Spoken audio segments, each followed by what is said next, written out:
Hi friends, இந்த வீடியோவில் நாம் MEP ஃபங்க்ஷன் எப்படி யூஸ் பண்ணுறங்கிற சம்மந்தமாக தான் நம்ம பார்க்க போகிறோம்.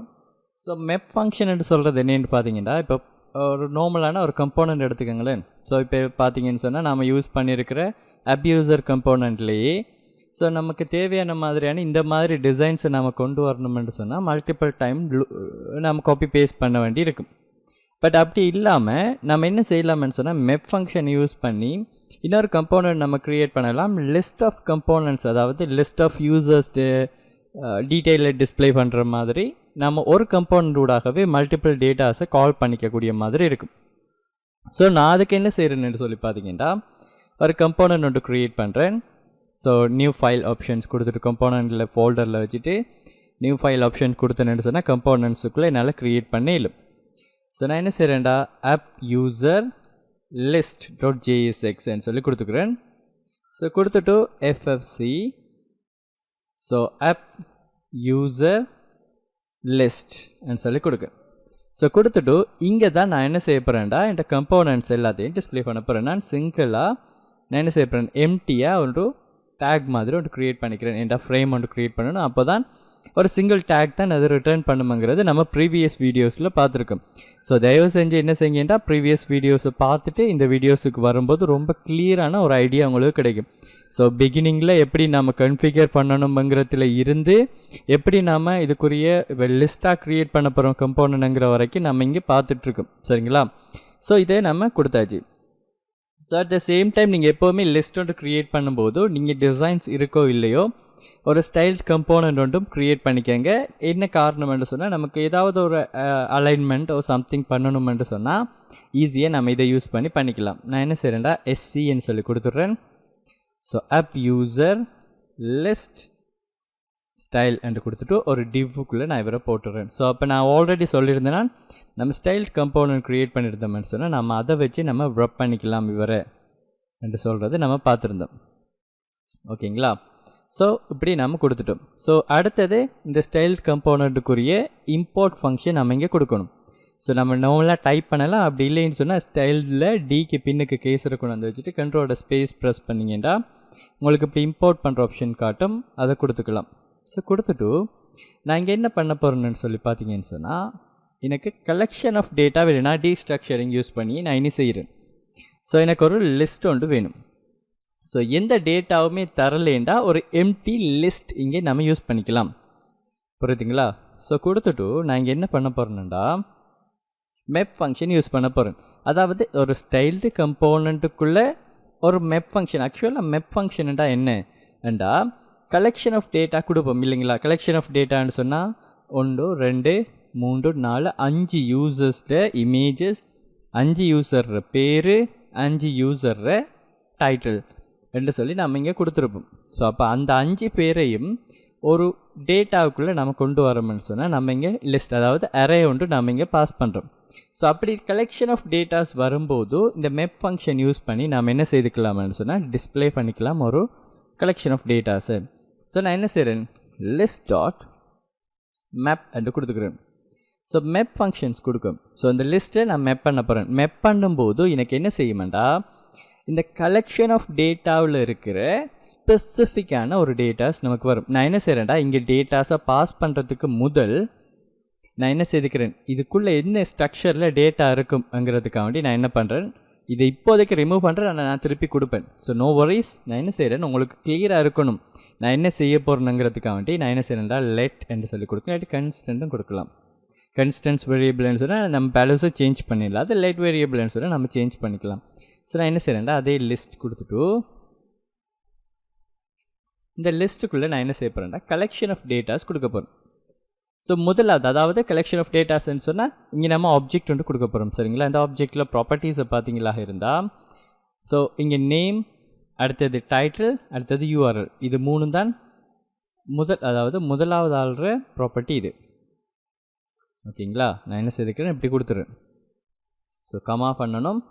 ஸோ இங்கே ஈக்குவல் கொடுக்கக்கூடாது, ஆப்ஜெக்ட்டுக்குள்ளே இந்த மாதிரி நோட்டேஷன்ஸ் தான் கொடுக்கணும்.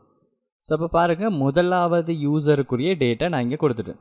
இங்கே டைட்டில் கொடுத்துருக்கேன்னா கிடையாது, கமா கொடுத்துட்டு அடுத்த ஆள்ற டேட்டாஸை காப்பி பண்ணிவிட்டு வரோம். ஸோ இங்கே பேஸ்ட் பண்ணிவிட்டு ஓப்பன் க்ளோஸ் கர்லி ப்ராக்கெட்டுக்குள்ளே பேஸ்ட் பண்ணணும்.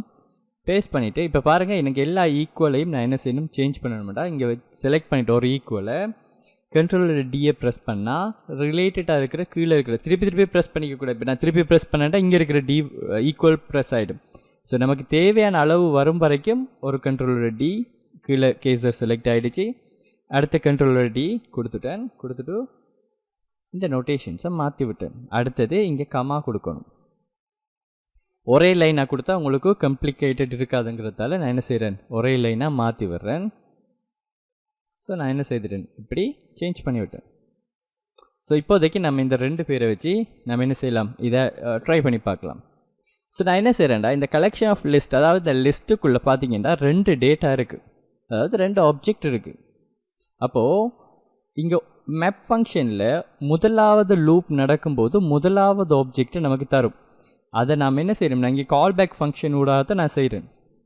ஸோ அது எதை எனக்கு ரிட்டர்ன் பண்ணி தருமென்று சொன்னால் நம்ம ஓப்பன் க்ளோஸ் ப்ராக்கெட் பண்ணிவிட்டு நம்ம யூசர்ங்கிற நாம் எது வேணாலும் கொடுக்கலாம். சரிங்களா? இப்போ இங்கே பார்த்தீங்கன்னு சொன்னால் இந்த map function is a call back function.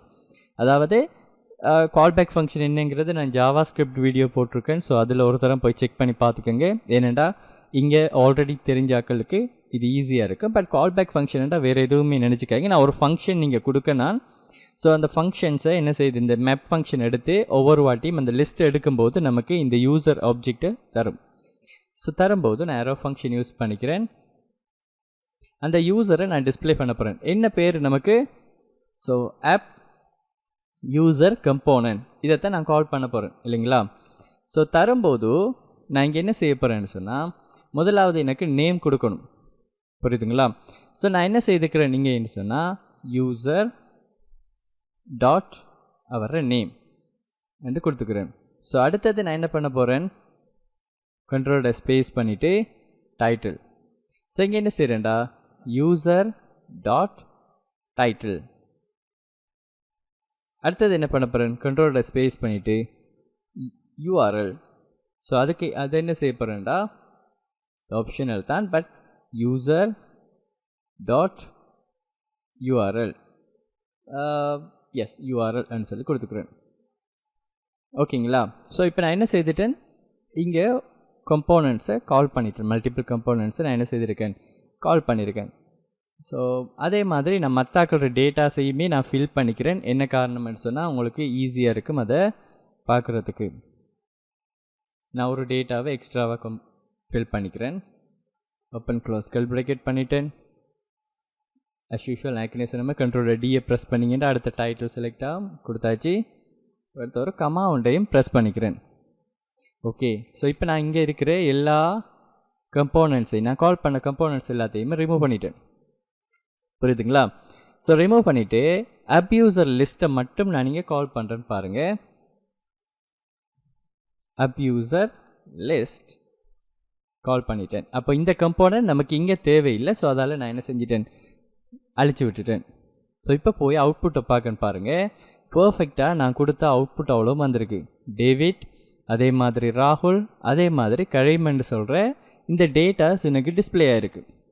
அப்போது இங்கே டிஃபால்ட்டாக நாம் டேட்டா கொடுத்து வைக்கிறது கிடையாது. சரிங்களா? ஸோ எப்போ அந்த டேட்டா தேவைப்படுமென்னு சொன்னால் இங்கே பாருங்கள் அப் கம்போனண்ட்டில் நான் இந்த கம்போனண்ட்டை கால் பண்ணும்போது தான் நான் கொடுக்கணும். ஸோ அதுக்காக வேண்டி தான் நான் ஆல்ரெடி என்ன செஞ்சுருந்தேன், நான் டீஸ்ட்ரக்சரிங் பண்ணி இங்கே லிஸ்ட்ங்கிறத கொடுத்து வச்சுருந்தேன் நான். அப்போ எந்த டேட்டாவுமே தரலை என்று சொன்னால் எம்டி கொடுத்துக்கோங்க. ஏன் நான் இந்த எம்டி கொடுக்க சொல்கிறேன்னு சொன்னால், ஸோ ஒன்றோ நாம் இங்கே வேலிடேஷன்ஸ் கொடுக்கணும், இந்த டேட்டா இல்லைன்னு சொன்னால் மேப் ஃபங்க்ஷன் வேலை செய்யக்கூடாதுன்னு சொல்லி. ஸோ அப்போ நம்ம மேப் ஃபங்க்ஷன்ஸ் கால் பண்ணலைன்னு சொன்னால், அதாவது நம்ம இந்த லிஸ்ட் ஆஃப் டேட்டா கொடுக்கல என்று சொன்னால் நமக்கு எரர்ஸ் எதுவுமே டிஸ்பிளே ஆகக்கூடாதுன்னு சொல்லி எம்டியாக ஒரு அரே ஒன்று கொடுத்து வச்சுருக்கேன். சரிங்களா? ஸோ இது எப்படி நம்ம எம்டி அரே கொடுக்காட்டி, அதாவது டிஃபால்ட் பேராமீட்டர் கொடுக்காட்டி என்ன செய்கிறேங்கிற சம்மந்தமாக நம்ம அடுத்தடுத்து வர வீடியோஸில் நம்ம பார்ப்போம். இப்போ நான் என்ன செய்யிருக்கேன், இந்த கோடிங்கை கண்ட்ரோலோட எக்ஸை ப்ரெஸ் பண்ணி காப்பி பண்ணிவிட்டு சேவ் பண்ணிவிட்டு இங்கே வந்து என்ன செய்கிறேன், இந்த ஆப் ஃபங்க்ஷன்ஸுக்குள்ள அதாவது இந்த கம்போனண்ட்டுக்குள்ளே இதை பேஸ்ட் பண்ணிவிட்டு இங்கே நான் என்ன செய்கிறேன் கண்ட்ரோலோட ஸ்பேஸ் பண்ணுறேன்னு பாருங்கள். லிஸ்ட் கேட்குது. நான் லிஸ்ட்டுக்கு இந்த லிஸ்ட்டை நான் இங்கே கொடுத்து விட்றேன். அப்போ இங்கே இருக்கிற லிஸ்ட்டை நான் என்ன செய்கிறேன் இங்கே கொடுத்துட்டேன். இப்போ போய் செக் பண்ணி பார்க்க எனக்கு சேம் அவுட்புட் வந்துட்டு எனக்கு என்ன செய்யுது, இங்கே டிஸ்பிளே ஆகக்கூடிய மாதிரி இருக்குது. ஸோ அப்போது பர்ஃபெக்டாக நான் என்ன செஞ்சிட்டேன், லிஸ்ட் ஆஃப் டேட்டா கொடுத்துட்டேன். இருந்தும் இப்போ நம்ம இங்கே டீஸ்ட்ரக்சரிங் பண்ணோம் இல்லைங்களா, அதாவது ஒரு கம்போனண்ட்டை கால் பண்ணும்போது டீஸ்ட்ரக்சரிங் பண்ணியிருந்தோம், அது நமக்கு யூஸ்ஃபுல்லாக இருந்துச்சு இல்லையா. அதே மாதிரி இங்கேயும் நாம் என்ன செய்யலாம்னு பார்த்தீங்கன்னா டீஸ்ட்ரக்சரிங் கால் பண்ணலாம். அப்போ பாருங்கள், இங்கே யூசர் என்று சொல்லி இருக்காரு. இந்த யூசர் என்று சொல்லி மல்டிபிள் டைம் எனக்கு கால் பண்ணுறதுக்கு பதிலாக நான் என்ன பண்ண போகிறேன், இந்த யூசருங்கிறவரை இங்கே டீஸ்ட்ரக்சரிங் பண்ணுறேன். டீஸ்ட்ரக்சரிங் பண்ணக்கிட்டவா name comma title comma URL என்று கொடுத்துட்டேன்னு சொன்னால் நான் என்ன செய்ய வேண்டிய அவசியம் இல்லைண்டா, இங்கே யூசர் அண்ட் யூஸ் பண்ண தேவையில்லை, இங்கே யூசர் கொடுக்க தேவையில்ல, இங்கே யூசர் கொடுக்க தேவையில்ல. அப்போ டீஸ்ட்ரக்சரிங் பண்ணி டைரெக்டாகவே நான் அந்த டேட்டாஸை கொடுத்துக்கிட்டேன். சரிங்களா? ஸோ கொடுத்துட்டு இப்போ போய் செக் பண்ணி பார்க்கன்னு பாருங்கள், பர்ஃபெக்டாக எனக்கு வேலை செய்யுது. அப்போ இதில் என்ன ஒரு அட்வான்டேஜ்ண்டா பாருங்கள், இங்கே நாம் ஒரு ஒரு லிஸ்ட் ஒன்று க்ரியேட் பண்ணியிருக்கோம். இல்லை நீங்கள் லிஸ்ட் யூஸ் பண்ணுற இப்படி வேரியபிள் மாதிரி க்ரியேட் பண்ணாமல் ஒரு ஃபங்க்ஷன் மாதிரி க்ரியேட் பண்ண போகிறீங்களா, நோ வரிஸ், நீங்கள் ஈஸியாகவே அதை க்ரியேட் பண்ணிக்கலாம். நான் என்ன செய்கிறேன், const get user list என்று சொல்லி என்ன செய்கிறேன், ஒரு arrow ஃபங்க்ஷன் க்ரியேட் பண்ணுறது பாருங்கள். இந்த arrow ஃபங்க்ஷன் என்னங்கிற ரிலேட்டட் எல்லாம் நான் ஆல்ரெடி ஜாவா ஸ்கிரிப்ட் வீடியோ நான் போட்டிருக்கேன், அதை ஒரு தரம் செக் பண்ணி பார்த்துக்கோங்க. ஸோ பார்த்தீங்கன்னா ஈஸியாக இருக்கும். ஸோ நான் என்ன செய்கிறேன், இது தெரியாதாக்கள், தெரிஞ்சதுன்னு சொன்னால் நீங்கள் இதையே கண்டினியூ பண்ணிவிட்டு போகலாம். அதை பார்த்துட்டு இதை வந்து பார்த்தீங்கன்னா கொஞ்சம் உங்களுக்கு ஈஸியாக இருக்கக்கூடிய மாதிரி இருக்கும். பாருங்கள், கெட் யூசர் லிஸ்ட்ன்னு சொல்கிற ஒரு ஃபங்க்ஷன் க்ரியேட் பண்ணியிருக்கேன். நான் இங்கே என்ன செய்துக்கிறேன், அந்த ஃபங்க்ஷனை கால் பண்ணி விடுறேன்.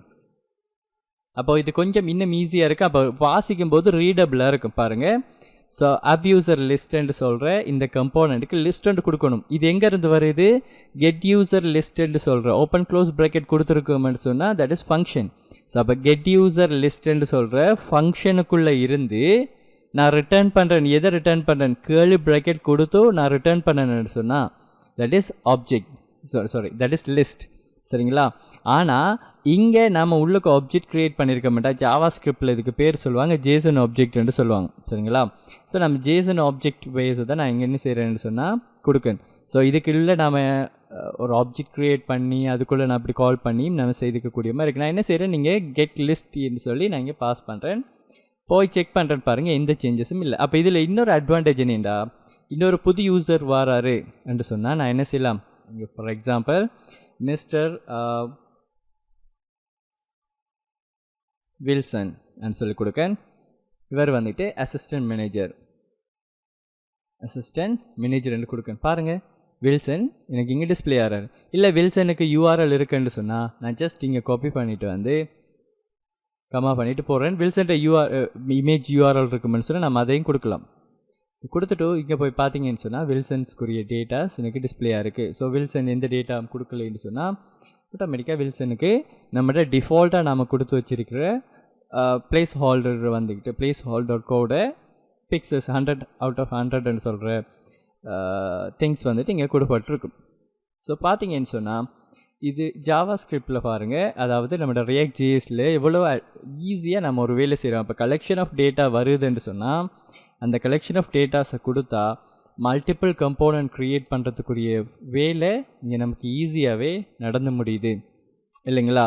ஸோ அப்போ மேப் ஃபங்க்ஷன்ஸ் நமக்கு ரொம்ப ரொம்ப ஹெல்ப்ஃபுல்லாக இருக்கும்.